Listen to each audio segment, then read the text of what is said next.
안녕하세요, 맥필다솜입니다. 자, 오늘 6학년 1학기 사회를 계속 할 예정인데요. 카메라가 왜 이렇게 카메라 설정이 좀 이상하네요. 오늘은 그냥 하도록 하겠습니다. 오랜만에 방송을 켜니까 좀 뭔가 설정이 많이 뒤바뀐 것 같습니다. 자, 오늘 할 내용은 6학년 1학기 사회 심화 보충 학습입니다. 오늘은 민주주의의 의미와 역사인데, 역사라기보다는 그냥 의미에 대해서 좀 더 알아보는 시간을 가지도록 하겠습니다. 자, 먼저 군주주의라는 것을 좀 알아볼 필요가 있습니다. 과거에는 왕이 국가의 권력을 쥐고 있었습니다. 자, 그래서 왕은 곧 한 나라를 상징을 했었죠.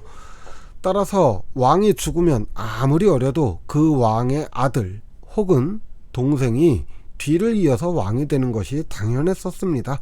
실제 우리나라 조선시대만 하더라도 8살, 9살에 왕이 된 케이스도 있으니까요. 국가의 중요한 결정은 왕을 중심으로 하는 일부 귀족들의 몫이었고, 그중 왕의 의견은 절대적이었습니다. 자, 이렇게 왕이 국가의 모든 권력을 가지고 있는 제도를 군주제 혹은 군주주의라고 합니다. 자, 그런데 다른 나라들이 모두 이렇게 왕을 중심으로 국가의 일을 결정할 때 고대 그리스의 도시국가인 아테네는 조금 달랐습니다. 국가의 중요한 일을 결정해야 할 때가 되면은 사람들이 아크로폴리스라고 하는 광장에 모여서 각자의 의견을 제시하였죠. 그리고 이런 회의를 통해서 국가의 중요한 결정들을 내렸습니다. 자, 이처럼 국민들이 회의를 통해서 국가의 중요한 일을 결정하게 되면 더 이상 왕은 국가의 주인으로서의 권력을 휘두를 수가 없게 되겠죠. 이렇게 국민들이 국가의 주인으로서의 권리, 즉 주권을 행사할 수 있는 제도를 우리는 민주주의라고 합니다. 자, 민주주의란 말은 쉽게 그냥 국민이 국가의 주인이다 라는 얘기예요. 국민의 민자, 백성 민자와 주인 주자, 민주주의. 이때 중요한 것은 국민의 주인으로서의 권리, 즉 주권이 되겠죠. 자, 어떤 사회가 또는 어떤 나라가 민주주의냐 아니냐를 결정하는 것은 여러 가지 요인이 있습니다. 그러나 가장 기본적으로는 국민의 기본권이 존중이 되는 사회를 우리는 민주국가다라고 말할 수가 있습니다. 자, 그런데 문제는 이런 민주주의 사회에 있어서 국민의 기본권이라는 게 대체 뭐냐라고 하는 것입니다. 자, 크게 네 가지를 들 수가 있는데요. 첫 번째는 인권, 사람으로서 기본적인 존중받을 권리, 또한 그렇기 때문에 모든 국민이 평등하다라고 하는 평등권, 그리고 당연히 국가의 주인으로서의 권리를 행사할 수 있는 정치에 참여할 수 있다, 참정권, 그리고 대표를 뽑을 수 있는 선거권, 이 네 가지 권리를 국민의 기본권이라고 말할 수 있습니다. 민주주의 사회 체제 아래서의 국민의 기본권이라고 할 수 있죠. 이것이 지켜져야 민주주의라고 할 수 있고요. 자, 그런데 이런 민주주의는 고대 그리스의 아테네처럼 도시국가의 규모에서는 국민 모두가 참여할 수가 있었어요. 국민이 다 모인다고 해봐야 얼마 안 되고, 그 중에서 또 고대 아테네처럼 어린아이 빼고 이러면은 몇 명 안 돼요. 실질적으로 이야기를 할 수 있고 토론에서 자신의 목소리를 낼 수 있는 사람은 몇 명 안 될 수밖에 없겠죠. 그러나 어쨌든 이렇게 직접적으로 참여할 수 있는 민주주의를 직접 민주주의라고 하는데, 오늘날 대부분의 국가는 국가의 규모도 커졌거니와 인구도 훨씬 많아졌습니다. 따라서 국민들이 직접 참여하기보다는 국민들의 목소리를 대신 내줄 수 있는 대표자를 뽑는 대의 민주주의, 대신 의견을 전달하는 대의 민주주의를 채택을 하고 있는데요. 이러한 제도를 간접민주주의라고 합니다. 따라서 이런 간접민주주의에서 가장 중요한 것은 대표를 뽑는 선거다라고 할 수 있습니다. 자, 하지만 이렇게 위임받은 국가 권력은 너무도 막강해요. 그것이 국가 권력이에요. 당연하겠죠. 나라의 권력이 있는데 얼마나 막강하겠어요. 따라서 어떤 나라 또는 어떤 사회의 민주주의 여부를 결정하는 중요한 요소 중에 하나는 이런 국가 국가의 권력을 통제하고 견제할 수 있는 어떤 제도적인 장치가 마련되어 있느냐라고 하는 것입니다.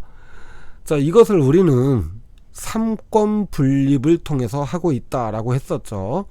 자, 실질적으로 국가의 운영을 맡아서 하는 정부와 또 법을 만드는 국회, 그리고 그 법에 따라 재판을 하는 법원, 사법부가 모여서 국가의 권력을 이루게 되고, 이렇게 함으로써 국가의 권력이 어느 한 곳에 집중되지 못하게 하는 것이 삼권분립이라고 했습니다. 이 삼권분립의 그런 가장 근본적인 목적은 뭐겠어요?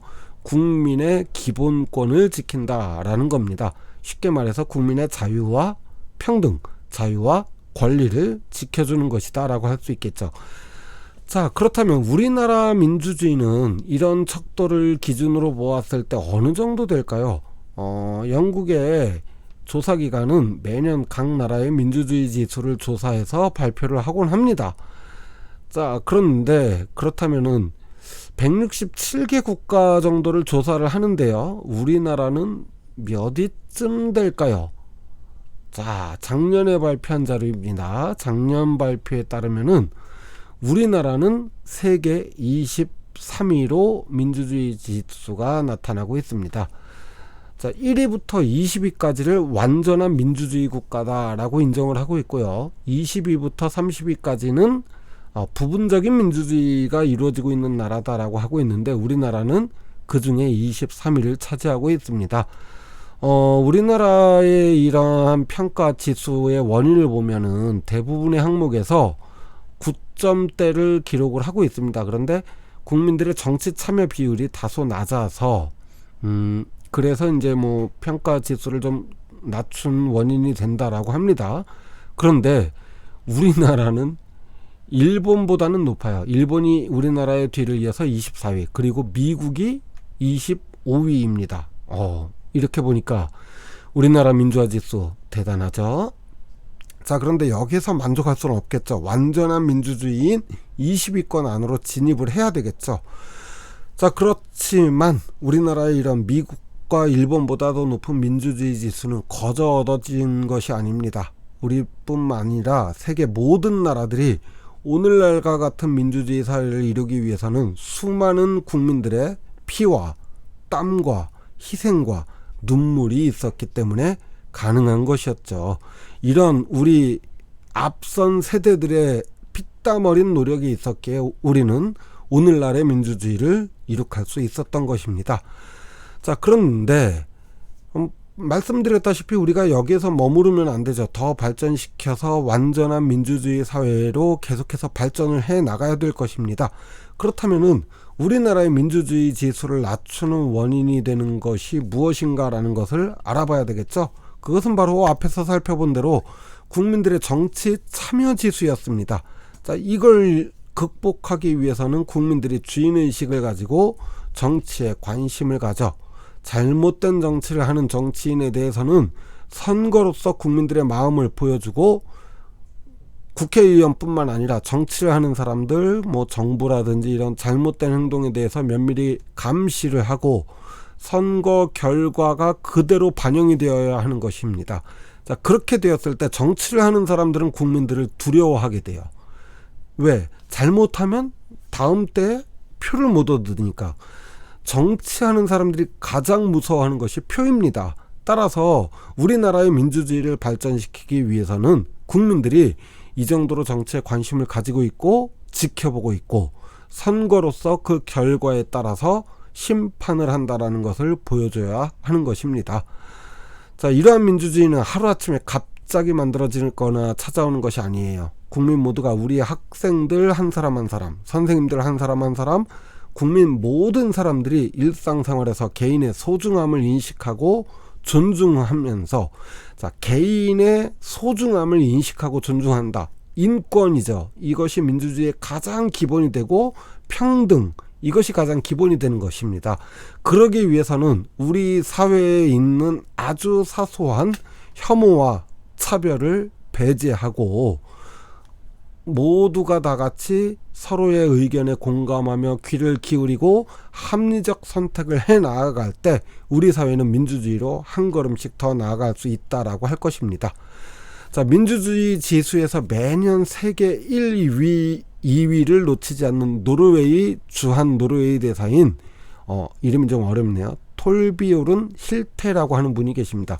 이분이 국내 언론과 인터뷰를 한 적이 있습니다. 그 인터뷰에서 노르웨이는 어떻게 이런 성숙한 민주주의를 이뤄냈습니까? 라는 질문에 대해서 이분은 이렇게 대답을 했다고 해요.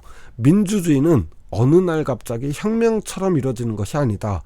노르웨이의 오늘날과 같은 민주주의는 장기적인 개혁과 발전이 있었기에 가능했는데 그것의 기본적인 힘이 되는 것은 국민들이 서로를 존중하고 신뢰하는 문화가 형성이 되어 있었기에 사회 갈등을 각 분야에서 최소화할 수 있었고 이것이 국가를 발전시키는 방법이라는 교훈을 노르웨이 국민들은 깨달았다라는 것입니다. 따라서 아주 단적인 예로 노르웨이에서 여성의 사회 참여는 지극히 당연한 것이 되었고 남성의 가사 분담이라는 말 자체가 이미 생소한 단어가 되어서 당연한 것이 지극히 당연한 것이 되었다고 합니다. 자, 이것은 비단 남녀 차별의 문제만은 아닙니다. 국민 한 사람 한 사람, 개인 한 사람 한 사람이 모두 동등한 지위와 권리를 가지고 각자의 목소리를 낼 수 있는 사회, 그리고 그 목소리에 귀담아 듣는 사회가 바로 민주주의 발전의 척도가 된다라고 하는 것이죠. 자, 그렇다면 우리나라의 민주주의를 지금보다 더 발전시키려면 어떻게 해야 될까요? 여러분들이 선거를 할 수 있는 나이가 되었을 때 적극적으로 선거에 참여를 하고 또 필요에 따라서는 각 정당의 정책이나 정치인들의 활동을 주의 깊게 살펴보고 선거로서 그 결과를 드러내며 자신의 의견을 적극적으로 나타내는 노력이 있어야 됩니다. 또한 이 모든 것에는 다른 사람을 존중하고 혐오와 차별 없이 모든 사람이 동등한 지위와 권리를 지닌다는 평등의 가치를 실천해 나갈 때 우리나라의 민주주의는 더욱 발전할 수 있을 것입니다. 자, 이렇게 해서 오늘 6학년 1학기 사회 교과서 단원을 다 끝내고 심화 보충 학습으로 민주주의에 대해서 배웠습니다. 자, 그렇다면은 다음 시간에는 우리가 우리나라의 민주주의가 어떤 역사적인 과정을 거쳐왔는지에 대해서 알아보도록 하겠습니다. 자, 지금까지 저는 초등쌤 애플 다솜이었고요. 시청해주셔서 감사합니다.